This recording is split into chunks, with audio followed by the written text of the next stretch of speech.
3, 2, 1, broadcasting.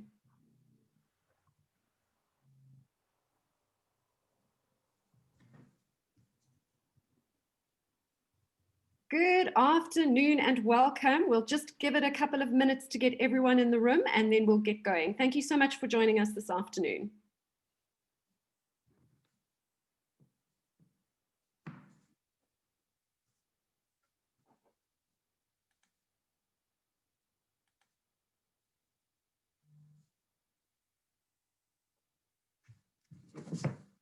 Afternoon, if you've just joined us, we're just waiting to get everyone in the room and then we'll get going.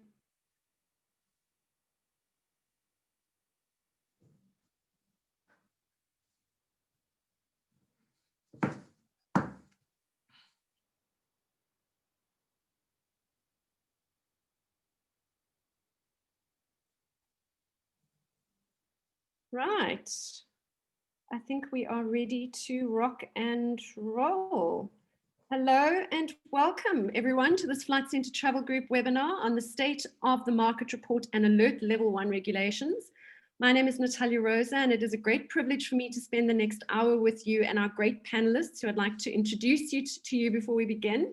So joining us to unpack this wonderful state of the corporate travel report and of course those very complicated level 1 regulations are Andrew Stark, who's the MD of Middle East Africa for the Flight Centre Travel Group.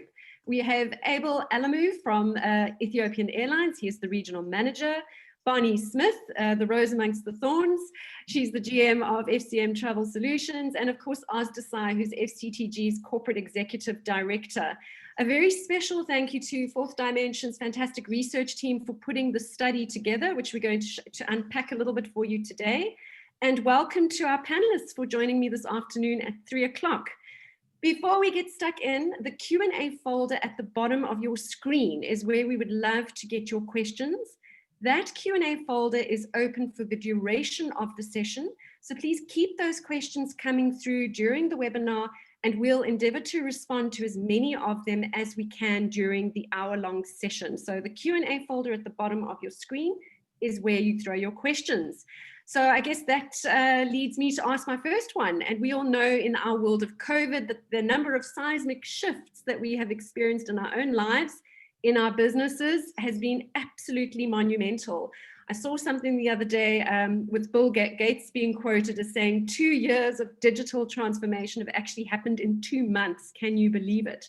Of course, that's impacted corporate travel, certainly in the short term and for the foreseeable future.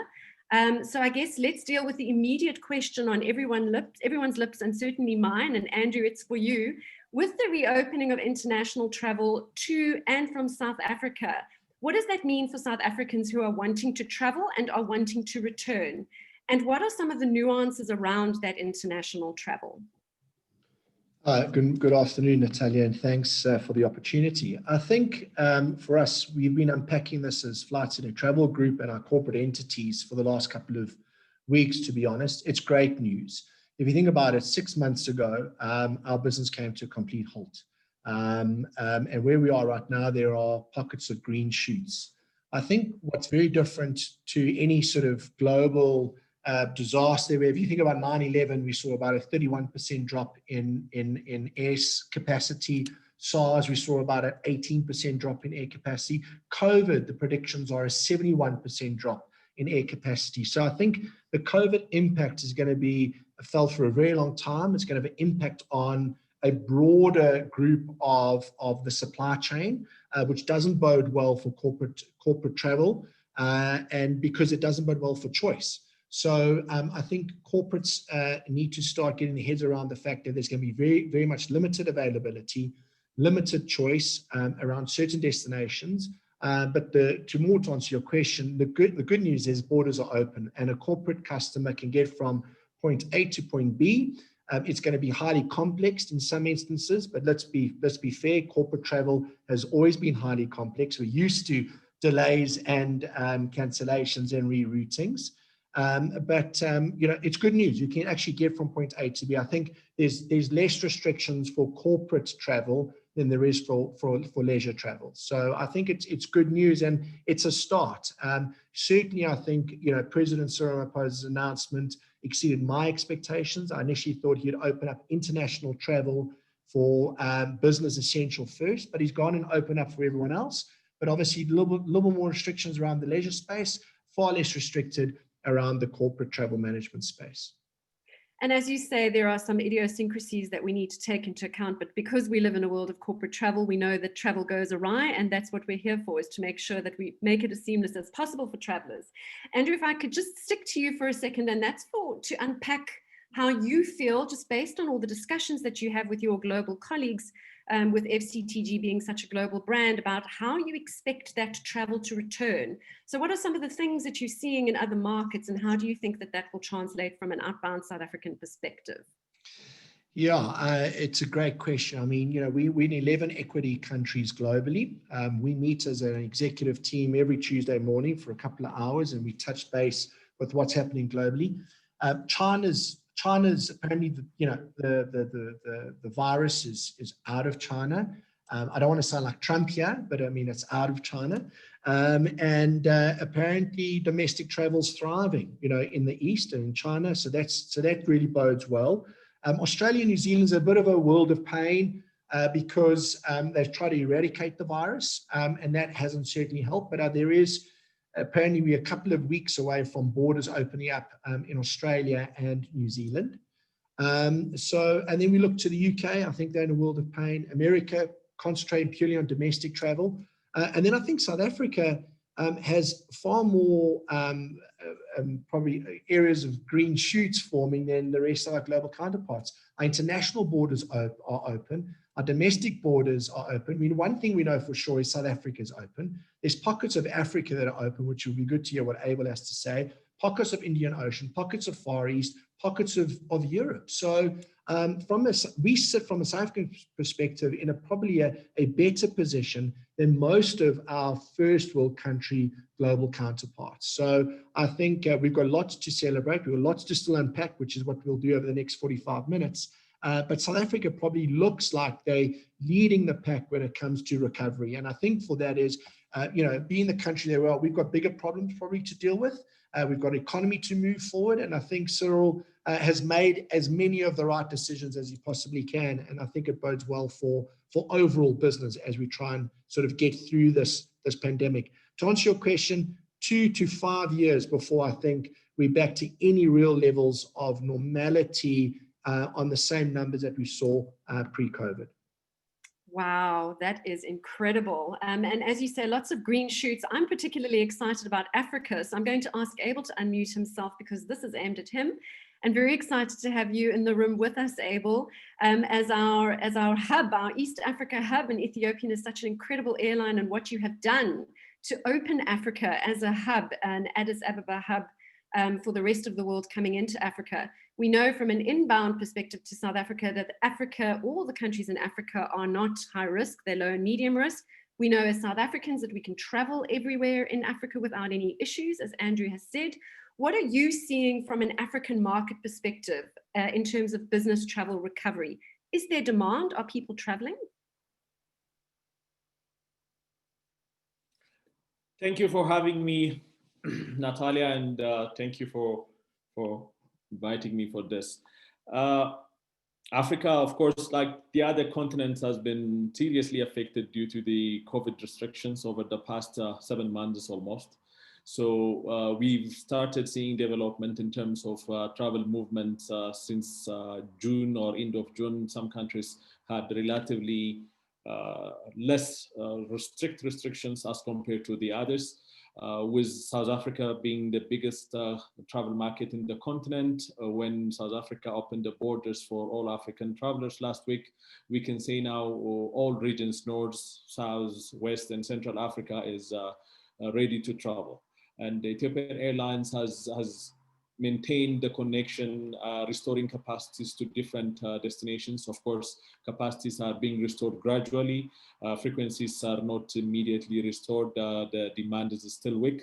But there is a very encouraging development that we see on ground, particularly from West Africa to the parts of the Middle East and a little bit to the parts of Europe as well. We believe the inter-Africa traffic would definitely improve as we go forward because when the restrictions are lifted, there are still requirements by countries in terms of PCR test, in terms of duration of the travel, the purpose of the travel, and all those things. So with these developments going forward, we will see that the traffic, particularly from the VFR side, traffic from the corporate travel side, will definitely pick up in the next few months or weeks, so to say. Travel is complicated, Abel, and for travel to happen seamlessly, both in the destination, or at least in the source country and the destination country, there needs to be a good understanding of what regulations are in place and the protocols that you've just outlined. Can you give us a perspective from an airline's point of view on how you manage all of this information and then communicate that with your travel agent partners so that they can make sure that travel is as seamless as possible? That's a very important question, Natalia. I would say that's still a very difficult task for all of us to do, because there is no uniform procedures from countries to countries. Of course, there was a platform from IATA side, an advice from ICAO that every country tried to develop in terms of cards and all other regulatory procedures. But when it comes to advising the passengers, advising the suppliers and the travel agencies, it's still a big challenge. But from our side, what we tried to do is we created a dedicated page on our website, which indicates what specific countries, what specific requirements they have in terms of COVID test requirements, in terms of days of travel, even frequencies of the flights that are restored. And digitalization is important on this. Customers need also to get this when they book their tickets directly with us or with agencies. They will have to get a notification on their email advising them what kind of travel requirements are they. This would be important to improve the experience of passengers or travelers. Otherwise, if someone arrives in a country without a test or without a mandatory requirement like travel insurance, then it's going to be a very difficult experience for all of us. So we are trying to improve this situation to maintain a completely updated information to our travelers all the time. But this has been what we are doing so far.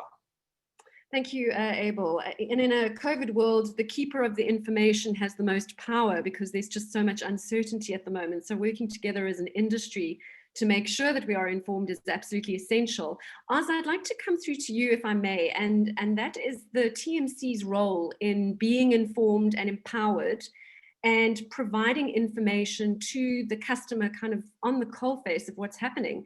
Can you give us an idea of how FCTG has responded to this need that has been highlighted in the report around TMCs providing information and empowering corporate travelers to travel through good information? Hi, good afternoon, everyone. Thanks, Natalia. Yeah, I think it's absolutely one of those things, and one of the times as a travel community and the travel agent community, it's a time to shine. So, and we saw this really as we went into lockdown and really through level 5 and level 4 when certain levels of travel was allowed. Really, people were nervous, people were anxious, and kind of getting them that information. If you think about people that didn't work with a travel provider, the nuances and the hoops that they had to manage and go through in order to get information was probably quite painful. And this is something where, you know, we always say you pay a little bit, but you get a lot. And it's when things go wrong that you want somebody to help, and having somebody to support you and guide you through that was crucial. As an organization globally, we invested as soon as possible with regards to getting information to customers as soon as possible. And that was through our Traveler Hub, so FCTG Travel News, where we've got dynamic information from all over the world to try and get as much up-to-date and relevant information through to our travelers and to our customers as soon as possible. We've also enabled that ability within SAM, our mobile app. So for users of SAM within Corporate Traveler and FCM, they had the ability to access that at their fingertips without having to navigate anywhere else. And it's, you know, it's the crisis response part for it. And now as we move into level 1 and we unpack in more regulations, that communication, as you know, we all alluded to, is going to be even more crucial, because announcement gets made and we unpack that information and try and simplify it as much as possible and pass it on to our customers and our travelers. I'm going to bring Bonnie in here because I know Bonnie, like me, loves technology, and this is why information is so exciting, because technology is a great way to get the information out. And I can only imagine the world of pain, Bonnie. Your consultants must have been in to repat people and all the rest of it. But perhaps you can speak to me a little bit about this kind of integration of travel advice and travel technology, and how you at FCM managed to seamlessly merge the two and use it to mitigate, I think, some of the challenges that we have all experienced in corporate travel around COVID. Yeah, thanks, Natalia. It was interesting actually, because as a big advocate of technology, what I actually found through the period is that a lot of our customers wanted to turn technologies off, and they wanted to have the ability to talk to the travel expert. So when borders started to close down, a lot of our customers contacted us and said, turn off travel tools. We don't want OBTs on. We don't want people making bookings. We want to be able to come through to the experts, talk to the experts, because we know that they're going to have the information at hand. And I think that's what's really important about being a TMC that has a level of both, where you've got the travel expert that you can talk to at any time, but you've also got your technology. We're starting to see those technologies turn on. And I think the technologies that we used through the COVID period were, Oz spoke about them, but around Traveller Hub and just getting and sourcing information. What really became important to our customers is Secure, which is our duty of care. Our customers wanted to know where their travelers were, when they were coming home, how we were going to get them home, could we get them on repat flights, whatever we needed to do. So I think those were the technologies that probably stood out a lot. And then obviously our mobile app, so that we could send our customers seamless updates around what was going on. So definitely a mix of both. And I think what's happened now, as you've gone further down, is we're starting to turn those technologies back on. Companies and travelers are starting to feel confident again in traveling, but they're still talking to their travel experts all the time. Yeah, and how long do you think that that's going to go on? You talk about it turning on, but do you think that there's going to be an element of reliance on that human face for a lot longer than perhaps? Yeah, absolutely we do. We feel it all the time. In fact, I actually got off a call with a customer just before this, and they've actually put a hold on going online. They've been traditional a customer for a very long time. We've had them for a long time at FCM, and they've said, let's hold off on the online until about February, March. So I think companies are going to wait and see what happens. They want to be able to rely on people, but that element of technology is still important. So it might not be the ability to do it themselves, as in the OBT, but what is important is traveler tracking, data, the reporting, and the ability to talk to customers in trip through SAM. So it's just a different type of technology that's important right now. Okay, well, we'll talk about duty of care and how policy has changed in a little bit. So I'm just going to go back to Andrew, actually, if I may.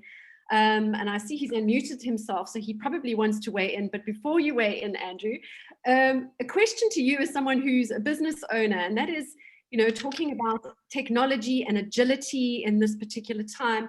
Companies that can adapt with these new business models are going to be much better positioned to get back to business. There's a temptation to say, well, actually, we're on Zoom, so why should I travel as much as I did?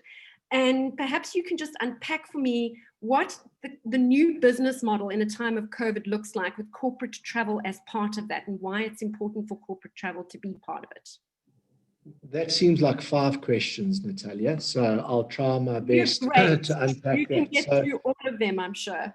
So very quickly, I think just to bolt on what Bonnie was saying with regards to technology, and I think what we pride ourselves on is the blend in our offering, that we still had the human element as well as the technology capabilities, and we gave the customer choice on how they wanted to transact.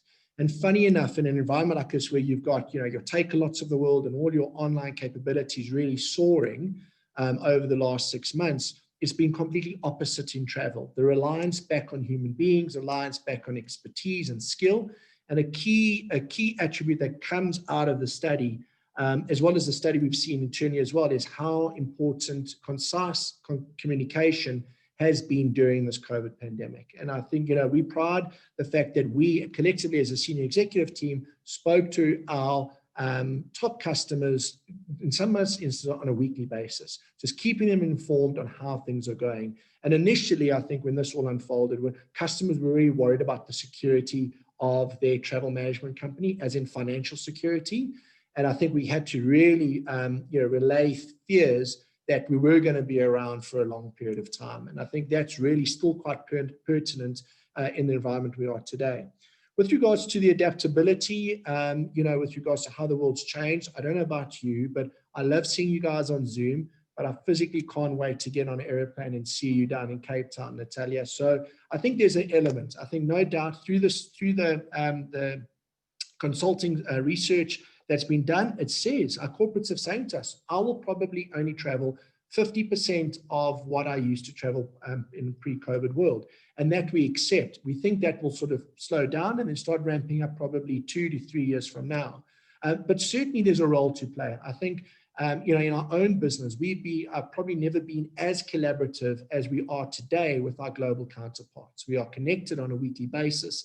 I would never have had that luxury before. So I think it moved us in that direction. What I say to my team in our business is COVID has forced our 2025 plan pushed it through to 2020. So all our 2025 strategies and initiatives have really been fast forwarded by 5 years, and that includes the adoption of technology. So no doubt, I think there is certainly still a critical need around getting on airplanes, getting into destinations, and really pushing the flesh with your supplier, your customer. And the one thing that no one really unpacks right now is the lost emotional intelligence on a Zoom call versus the human element face-to-face.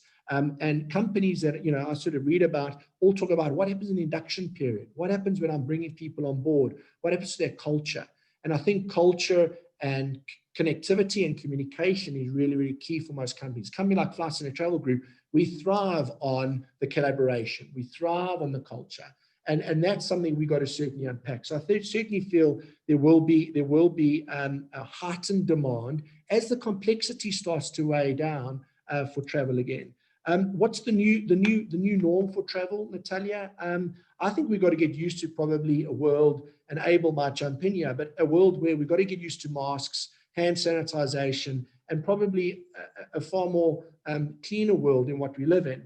I think really what disrupts travel are the protocols around quarantine, the protocols around testing. I mean, testing we could probably live with, but I'd call them archaic design around quarantine measures are a hindrance to anyone getting on an airplane unless it's essential travel. So I think that will slowly unpack, and airlines will certainly be forcing governments to make better decisions around that. And we've got to also be mindful that a lot of governments around the world are not in the world of travel and tourism, both inbound and outbound. And in all due respect, they don't understand the complexities that come with it. So more than ever, partnering up with reputable travel companies, reputable supply chain, as in, our airlines and our hotels. We're going to see consolidation. IATA predicts 23 airlines will collapse over the next 12 to 18 months. And what does that mean? So I think supply chain is going to be very important. Your network and the types of partners corporates are prepared to partner with for their financial security. Again, really, really important as well. You see, you managed to answer all 5 questions. Next time I'm giving you 10, right? Abel, let's talk about that passenger airline experience. And I don't think people understand how seamless it is and how much work you have done as the airlines to ensure that it is safe, that it is easy. Talk us through that passenger experience. What can we expect as a passenger? Andrew mentioned it. Similar to the change instituted in the industry following the 9/11 attack on security issues, COVID definitely left us with a lot of development in terms of biosecurity and biosafety. I think those are the 2 words that airlines and airports are currently building their strategies, because travelers need to be assured whenever they travel, airports are not a high-risk zone, or aircrafts are not the problem in that aspect. So airlines are more or less developing a contactless experience as much as possible, including from the transaction of the ticket, booking the ticket, which is already on place, but minimizing the experience at the airport that someone has to interact with any service provider at the airport. So the check-in process obviously needs to completely go into an online checking on mobile. Check-in technology definitely comes in this to assist the overall experience, and the boarding process as well. Mostly in the past, there was a development, as you see, airlines have 40-50% of experiences, but now they're going more into creating a system to minimize the passenger experience. So digitalization and technology would definitely come in this aspect to assist the passengers. On top of that, hubs, particularly hubs, where a lot of passengers would transact or would travel at a given time would be important. Airports with limited infrastructures would definitely have a challenge because passengers would not feel safe to use those kinds of hubs. And luckily, Ethiopian Airlines has been developing and then doing a lot of upgrades at Bole International Airport, which is now the largest hub in terms of passenger traffic when it comes to a gateway into Africa.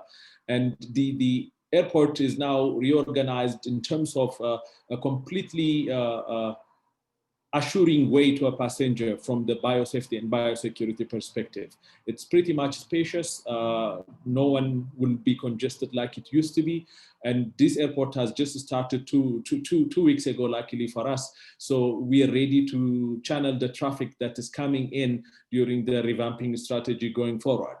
But on top of it, the last would be maybe whatever precautions are there, there would still be an exposure to a passenger or to a traveler at airports or within the aircraft or anywhere. But airlines are now coming up with a solution to ensure passengers, whenever they travel, if they come with some kind of infection issues, the medical cost is going to be covered. So Ethiopian Airlines also has started an insurance policy for any traveler when traveling on Ethiopian Airlines. If they contracted or got the virus, then the medical expenses will be covered. The repatriation cost, if they have to go to their place of origin, will also be covered. So both the physical infrastructure, the technology will enable it. And on top of that, if there is any loop, then the customer experience needs to be supported through different type of customer strategies like the insurance, so that travel would be seamless again and passengers will return back quickly. Oz, if I may just lean on you for this particular question, and it is around, I guess, the selection of supplier based on health and hygiene safety protocols. So I know the report said that 20% of respondents who did not have a travel policy prior to COVID now have an interim policy in place. To what extent are those travel policy priorities linked to health and hygiene and safety, if you will? Absolutely. So Abel, I'm definitely going to steal the biosecurity and biosafety line. I think it's a great soundbite. So I'm definitely going to use that at some point. Yeah, so I think, companies not having travel policies within the startup to mid-market kind of spend or SME kind of spend travel is not uncommon. What happens is it gets wrapped up in some shape or form in the expense policy, and it gives you an expense guideline on how much you can spend around travel. Whilst where you might find in larger organizations where travel is probably a little bit more significant, there's more rigid guidelines around health and safety. What COVID has done is actually flip that. It's prioritized health and safety for pretty much every organization. So even if they didn't articulate it in the past, they have included that. So things like what will their people experience, things like PPE. So will they be expected to provide the PPE like masks and sanitizers when their people are traveling, and that part of the expense policy, or will they be able to claim it back? Those kind of nuances. What we also saw was definitely a lot more vetting. So especially when there was no airlift at the start around cars and the safety, and people felt a lot more safe with car hire than flying. And we've seen that change now over the last few months. People again have got that confidence and allowing their travelers to get into airplanes again. The other thing that has changed is the period or how long the trips are. So people are a bit more understanding that it might take an extra day because of limited airline schedules with regards to connectivity. Some trips might become longer, and especially with international opening up, we're starting to see companies think through what those policies look like on international travel, especially when they're in destination, to come back to get those tests, especially with critical travel. And then the last one is just the per diem and the cost of trips. So there is an inclination and understanding that trips will be a little bit longer. You want to have better selection. So you might, instead of staying in a guest house, which you stayed historically, your travelers might feel more confident going into an international brand or an African brand or South African brand hotel. So those kind of things, which might cost a little bit more, but companies are willing to do that. And definitely with that comes the cost of the trip and the ROI part of it. But there is a little bit more flexibility. And also, things like people might not be as comfortable historically. We've schmoozed our clients and taken them to nice restaurants. Our customers might not want to do that, and I might not be as comfortable going to a restaurant. So I might allow Uber Eats, which might be a little bit more from a per diem expense with food and utility, so to speak, when I'm traveling. So those are the main nuances that we've seen, or if people didn't have that articulated within the policy, they've added that as part of the interim policy.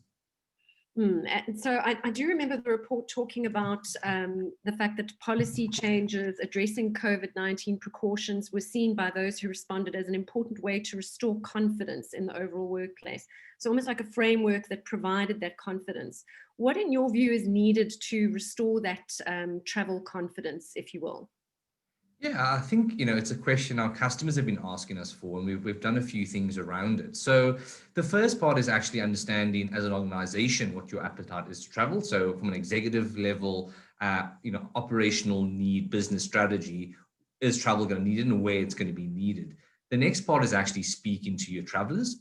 So, it's all good and well to make assumptions on behalf of them, but they are the guys that are actually your road warriors that have to do the work and get them to that aircraft and be away from their families. So really just speaking to them. And with that, what we created was a quick, 5-7 questionnaire for our customers to actually speak to their travelers, consolidate that information. The next part of it is actually, as a business, to what I alluded to earlier, is what are the things that we are willing to change and adapt to ensure we meet the needs of our travelers from a health and safety perspective, but also their overall concerns to make them feel a little bit more comfortable while they are traveling. And what you can do after that is actually do a post-trip survey. So whether it's, again, a quick call, a quick survey, 4 or 5 questions. How did the trip go? How did you find things? Was the hotel fine? Did you feel safe? Did we cover the needs around that? And to do that, we have developed these toolkits that are available on corporatetraveler.co.za. The business travel toolkit and the surveys and the questionnaires are on there. So it's really equipping our customers with ways to guide these conversations within their organizations to build that confidence. As an industry, I think we publish as much as possible. We have forums like this to answer the questions of our customers and build that confidence and try and make it as simple as possible to digest the information that's out there. And people are willing to travel. They just want to make sure that they're supported and they know who to contact if something goes wrong within their own organization and, of course, their travel company. And there's a lot of information out there. Yes, Andrew. Can I bolt on there with Oz as well? And it might be controversial here, but I think, unfortunately, the travel and tourism industry, aviation industry, seems to be blamed for COVID. If you think about it, we've got 16,000 passenger jets that are grounded. That's a fair number. The travel and tourism industry wasn't the one that started COVID. And I think what we've got to do is, got to be practical about this and say, well, how do we get, and I think road warriors, Oz uses a good analogy, how do we get road warriors getting out there and actually saying it's okay to travel again? It's as good as form of public transport per se, as long as the standard protocols are in place.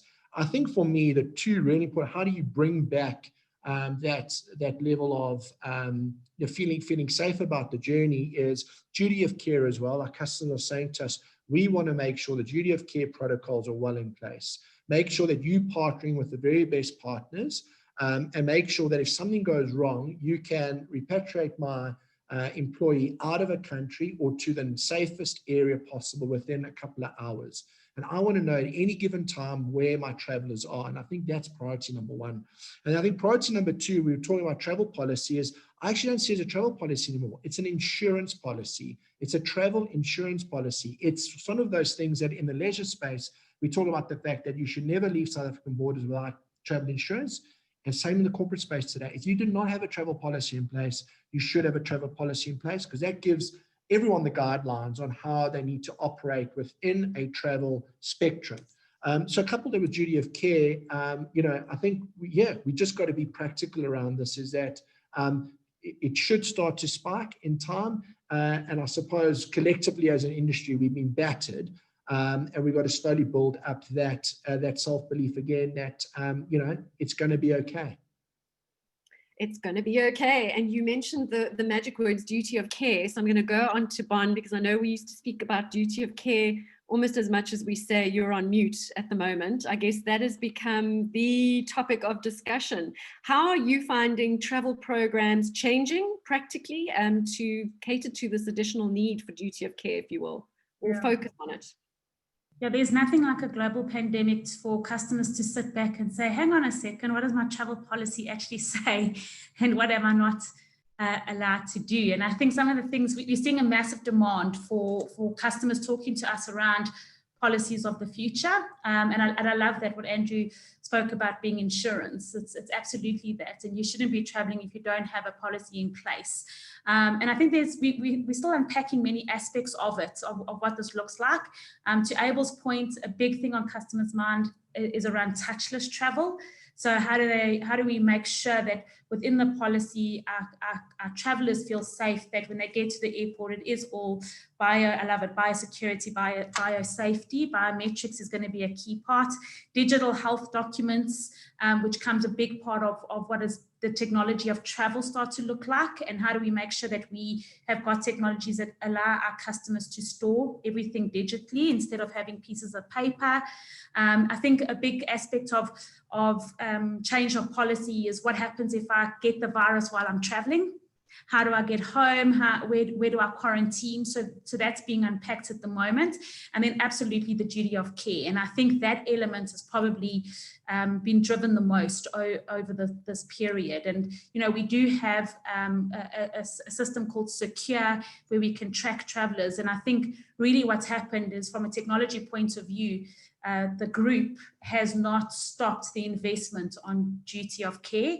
And if anything, we've been able to enhance that for our customers and our travelers. So the survey repeatedly stressed the challenge of respondents, that they needed to be informed, and we've spoken about information, and that this information is changing very quickly all the time. You've got these dedicated COVID-19 dashboards, is that right? Can you unpack that a little bit? What do those dashboards do? How do I benefit as a customer? Yeah, so you can get into into our dashboards and understand exactly what the rules of entering any country is. You can make sure that you know when you're getting on an aircraft, what you have to have in your hands, what checks you've got to have at hand. And then from that, we're able to, but we use it both internally and externally, Natalia. So that's been a benefit. We're all, it doesn't matter if you come through to our travel exports, if you're doing it yourself, we're actually got the same source of information. And it's really helped us gather the information and make sure that we're giving our customers the most accurate and updated information when it comes to moving out of borders. And into the big thing that we saw in FCM, actually, so travel didn't stop in FCM. Actually through the COVID period. And what we actually saw is that customers were doing land arrangements a lot. So car hire, let me get in a car and travel. And if I am going to get into the car and travel down to different destinations, and I know that it's just me in the car and stuff, what documents do I need? And that was all at their fingertips through the Travel Hub. Fantastic. I did paste the Travel Hub link in a little bit earlier. I'll paste it in again so that you guys have got access to it and you can have a look at it. Oz, travel approval. Now, I know in South Africa, you used to have to jump through 17 hoops anyway for that to happen. I anticipate in a world of COVID that has become worse. Tell me how things have changed. Yeah, so yeah, you 100% on the money there. You know, South African travelers are used to approvals, whether it's at least 1 or 2 approvals, even for basic domestic trip. So that hasn't changed. I think where the changes come around approvals is there might be an additional layer. So where historically you needed 1, you now need a second signature. We've also seen very much around the reason for travel. So the business unit has to have a defined reason for travel, which the ExCo, for example, will sign off on. And then the ExCo member, for example, will need to sign that off. And again, this really varies by organization. So, you know, there are certain organizations and companies that they cannot physically function without travel. You know, so if you are a mining company, if you have technicians on the road, those kind of things. So those were probably a little bit more flexible, and they expanded on it from a health and safety perspective. But definitely for the guys that are trying to mitigate costs and it's not holistically within their strategy, they've added additional layers. 1, from a cost perspective, but 2, really from a health and safety perspective. Do those individuals really need to be out? What we are seeing now is that's starting to loosen up a little bit because people are a little bit more confident around travel. So that's slowly getting a little bit better. Andrew, if I may speak to you about the TMC's role in navigating all of these different industries and their requirements. The art of travel consulting it was complicated before, it's become very complicated in a COVID world, with the airlines changing of rules, cancellation and refunds. 5 months on, it's still quite fluid and changing. How do you feel that the travel consultant's role is going to stay different in a time of COVID and beyond? I think indefinitely. You know, if it's going to take 2 to 5 years for the industry to recover to, you know, sort of any, you know, sort of levels that we've seen before, less supply chain in market, less choice, less availability with reroutings and so on and so forth. I think, you know, sort of it's extended the need for, you know, sort of, and the hybrid model of saying, you know, if I want to still deal with a human being, be a traditional travel management company human being, I have that. If I want to use state-of-the-art online booking tools, which we have as well, I can use that as well. So it's a hybrid on where the traveler or the travel booker, and I think the travel booker, yeah, I'd hate to be in a travel booker's position as well. Can you imagine managing, you know, that portfolio? Because again, you know, that's probably, you know, you rely on us in many instances. So I think, you know, it's relying on the travel booker, making sure that the communication's open, and, you know, probably more to answer your question on it is yeah, I think the need for the dedicated travel management company or the corporate travel management company is yet to look after your needs as from a travel perspective is certainly real, and I certainly see that, you know, going up in the hierarchy of needs when it comes to sort of corporate procurement, no doubt. You mentioned travel bookers and the world of pain they've also experienced. Bonnie, could you perhaps elaborate how you have empowered those travel procurement teams to make informed program decisions from shutdown and now all of this kind of moving situation? What are you doing to help them? Yeah, good question. And I think from shutdown, I think what we did early on is we engaged with customers pretty quickly. Things like I mentioned earlier, we turned off booking tools. We made the travel expert the key person in their travel program for anything that they needed. And I think that's worked really well. I think Andrew mentioned it earlier, but we communicated with our customers all the way through. Anything that happened, anything that was new, we made sure that we went out with communication. We've spoken to our customers.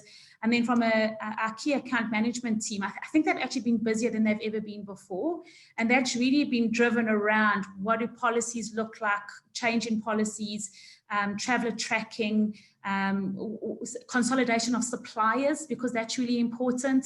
I think another key aspect for our corporate customers is that they've got corporate deals with suppliers and airlines, and what happens when all of a sudden those deals tiers aren't met. And, we've made sure that we have been the forefront of that conversation with the supplier by extending that program out with no impact to the customer. So I think it's been a number of things, but I think for me, the number one priority was around communication. And the reason why a customer brings on a TMC to manage their travel program is because they expect us to be the experts, and they expect us to keep our travelers safe. And I think in a crisis, that's what we've had to show our customers that we can do. And I think the communication piece was probably the key element in engaging with the customers, keeping them on board and keeping them up to date with information. You did mention travel consolidation, and I know that in the report that came out as a reliable way to maintain oversight of all bookings, to tighten that approval process, make sure that the suppliers that you're contracting with are safe suppliers, essentially.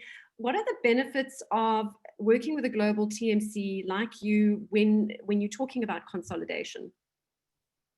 Well, that's exactly what we do, Natalia. So we know how to work with our suppliers. We know which suppliers are going through their own consolidation processes. We talk to them around their safety requirements. We make sure that we are talking globally with our global counterparts around airlines. Again, Andrew mentioned earlier that our IATA put forward that very scary statistic that 24, 27 airlines wouldn't make it through. That's a worrying piece of information for customers. And I think when you partner with a TMC that's got equity in 11 countries, and we're seeing that through, we're seeing what's happening in those 11 countries with our own national carriers, big supplier chains, and we're able to feed that information back to our customers. They can make really good concrete decisions on how they consolidate their travel program. And I think, you got, customers got comfortable with travel. It was easy to do. More airlines are born. Oh, I'll just fly that airline. And then all of a sudden, actually, hang on, I've put my travelers on an airline that's only been around a few years, and we're not sure if they're actually going to make it to the other end of a massive crisis like this. And so that consolidation starts to become really important, and we want to make sure that we are putting our spend into suppliers that are going to get through this on the other end.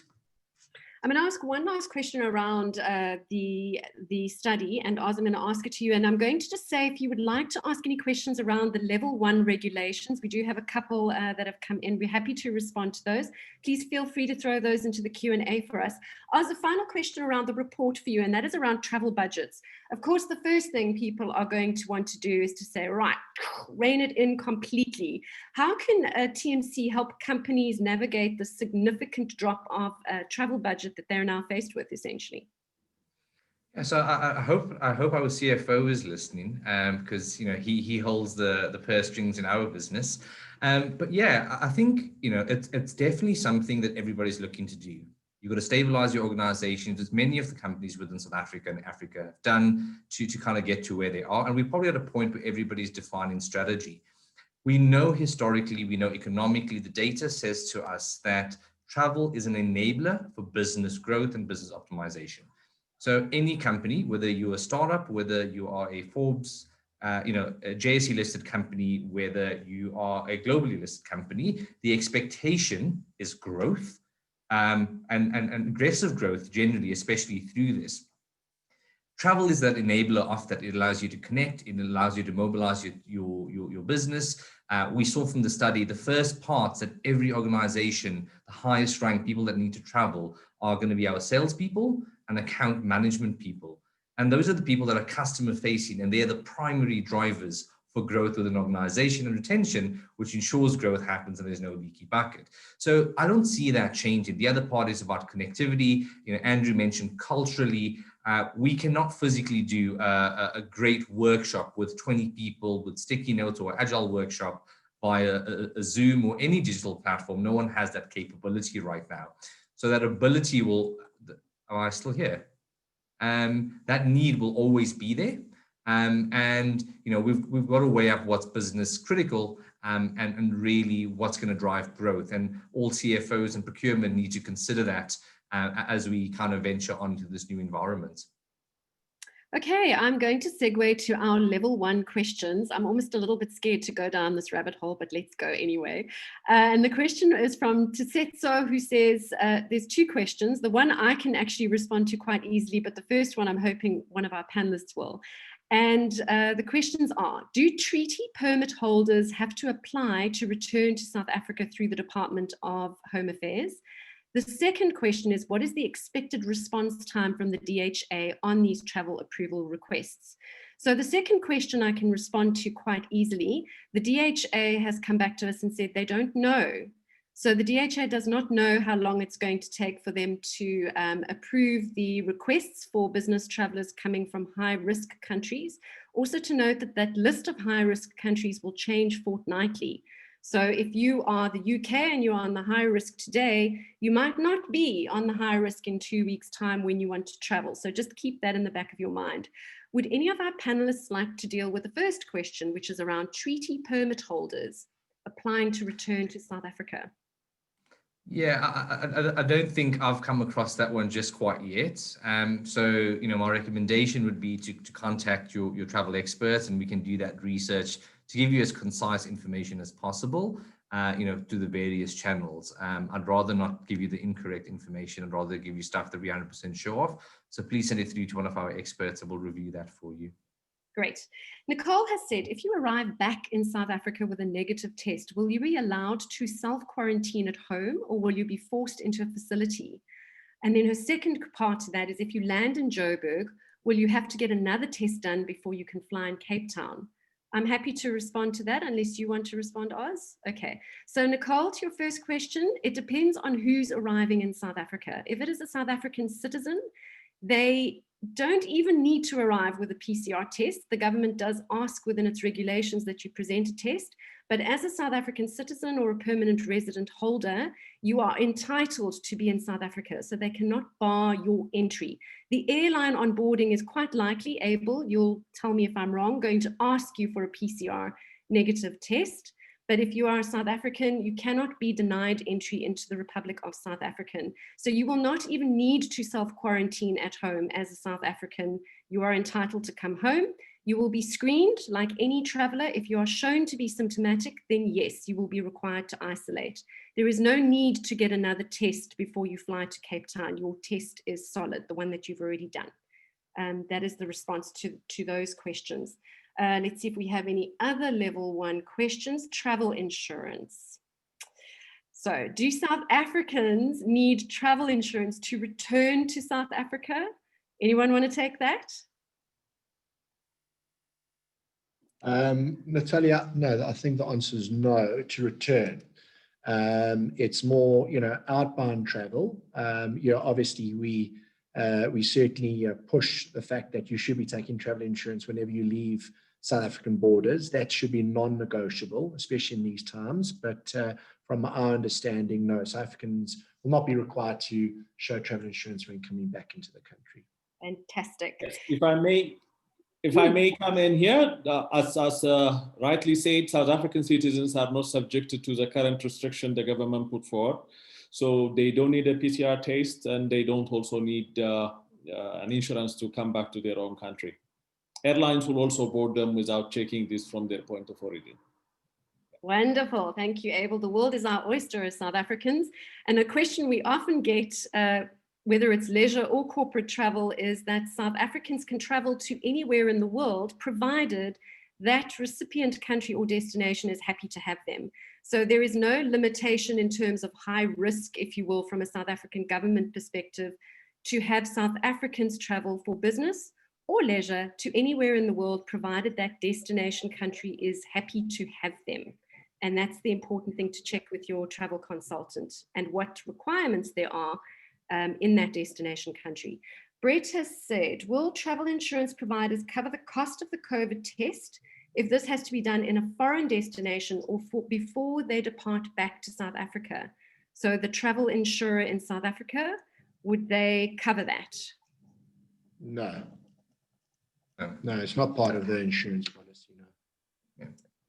Short and sweet. Okay. I was going to say, Natalia, Abel answered that question just like a true partner in South African Airways. Come again, Andrew? I said you answered that question like a true partner in South African Airways. I'm sure that's why we've got hundreds of people on this call. They all want to hear from you. Yeah. No, we are a very true partner with South African Airways. We have a very good relationship over the years, and we would like to take it further from where it is now. So we're working on it. We would like to support wherever we can.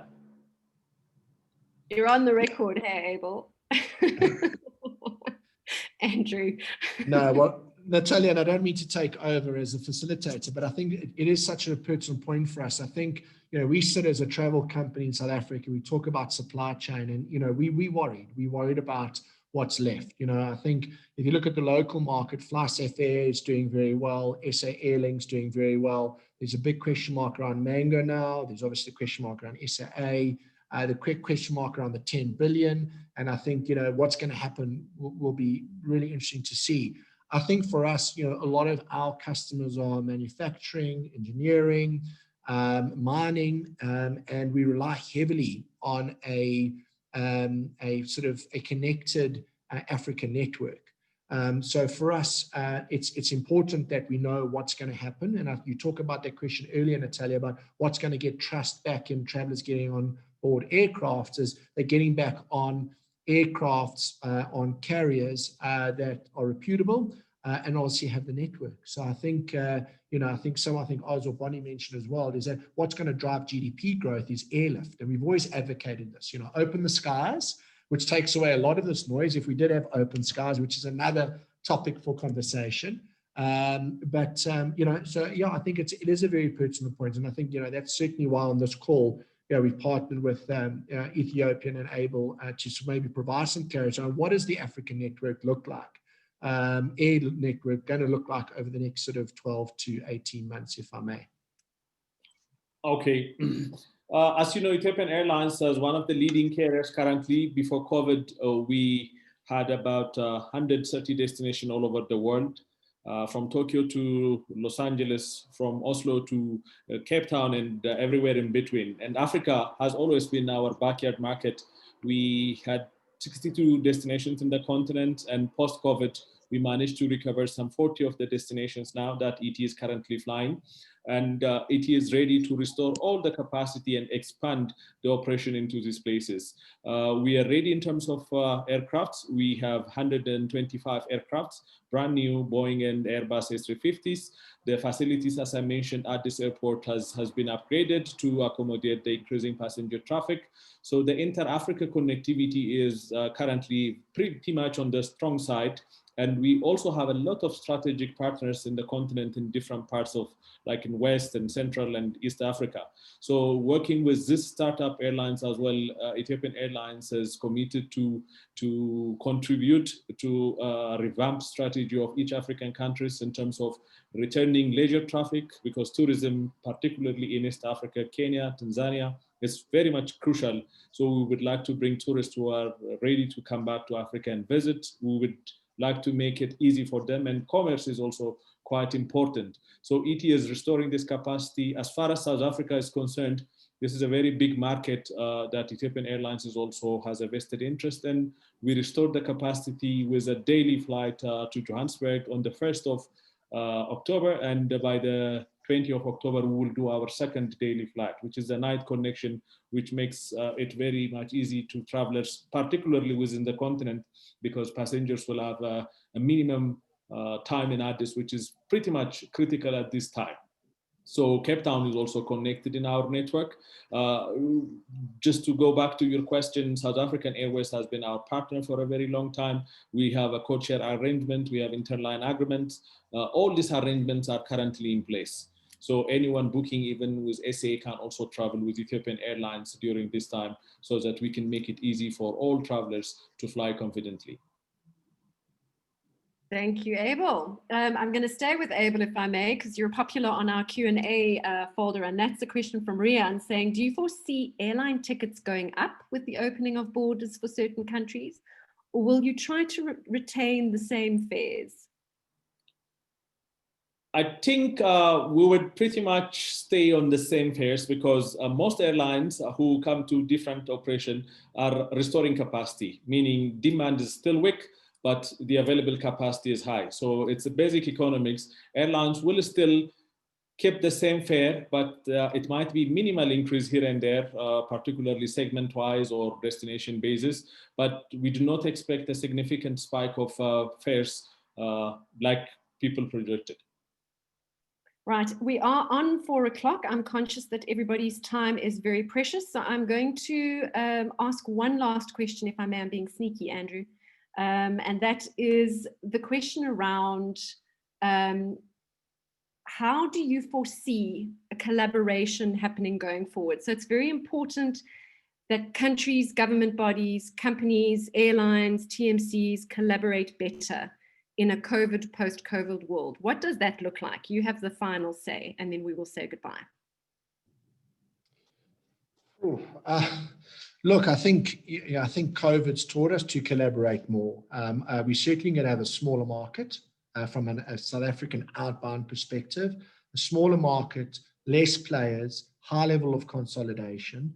And I think we'll all need each other. And I don't think the travel and tourism sector or the aviation sector's immune compared to the rest of business South Africa. I think more than ever, we probably want to buy local. We want to, sort of work together, and we want to collectively try and find any green shoots. A good example of it, if I may, just very quickly on leisure, our Flight Centre brand, we've really concentrated on the homegrown holiday aspect of our business. And, for the first time ever, heavily invested in the domestic sector. And I think it's good news. I think South Africans, you need to go for pockets where you're getting more bang for your buck. And I think it's going to be a slow rehabilitation until we grow up. And I think we all need each other to sort of to make sure we all collectively grow. So I think collaboration is a fait accompli. And if you're not collaborating, if you have been collaborating, you better start collaborating, I think, in order to collectively see ourselves out of this. Good message to end our webinar on. And those that have posed questions we haven't responded to, don't worry, the Flight Centre Travel Group team have got your questions and will respond to them, I'm sure. And my thanks to our panelists, Bonnie, Oz, Abel, and Andrew, for spending the last hour with us. And to everyone who attended, we thank you for your time and for your insights and for your support. May you have a wonderful afternoon and a great week ahead. Cheers, everyone. Goodbye. Thanks. Bye, guys.